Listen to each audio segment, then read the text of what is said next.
শহীদ রাষ্ট্রপতি জিয়াউর রহমানের ৪৫তম শাহাদাত বার্ষিকী উপলক্ষে নরসিংদীর রায়পুরা উপজেলার পলাশতলী বাজার মাঠে আলোচনা সভা, দোয়া ও মিলাদ মাহফিল অনুষ্ঠিত হয়েছে।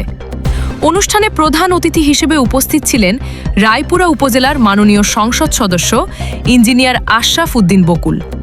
এছাড়াও বিএনপি, যুবদল, ছাত্রদল সহ দলের বিভিন্ন অঙ্গ ও সহযোগী সংগঠনের নেতাকর্মী এবং এলাকার গণ্যমান্য ব্যক্তিবর্গ উপস্থিত ছিলেন। আলোচনা সভায় বক্তারা শহীদ রাষ্ট্রপতি জিয়াউর রহমানের বর্ণাঢ্য রাজনৈতিক জীবন, মহান স্বাধীনতা যুদ্ধে তার অবদান এবং দেশের উন্নয়নে তার গৃহীত বিভিন্ন পদক্ষেপের কথা তুলে ধরেন। তারা বলেন, জিয়াউর রহমানের দেশপ্রেম, নেতৃত্ব ও আদর্শ নতুন প্রজন্মের জন্য অনুকরণীয় হয়ে থাকবে। পরে শহীদ রাষ্ট্রপতি জিয়াউর রহমানের রুহের মাগফিরাত কামনায় বিশেষ দোয়া ও মিলাদ মাহফিল অনুষ্ঠিত হয়।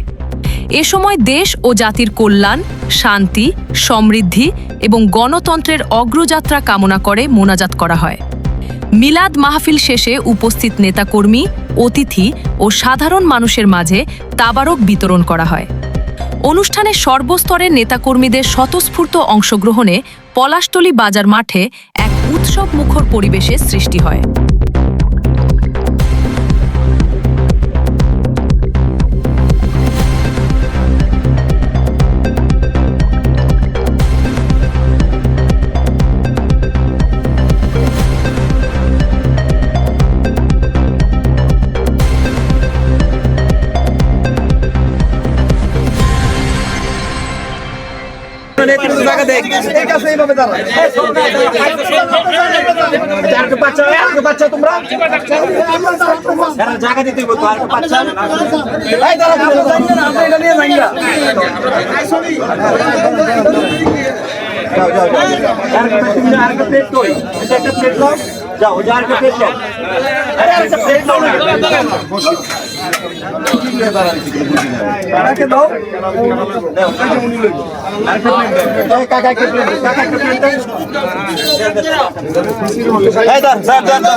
আমাদের শহীদ প্রেসিডেন্ট জিয়াউর রহমানের ৪৫তম শাহাদাত বার্ষিকী উপলক্ষে এই খিচুড়ি বনভোজের আয়োজন করা হয়েছে।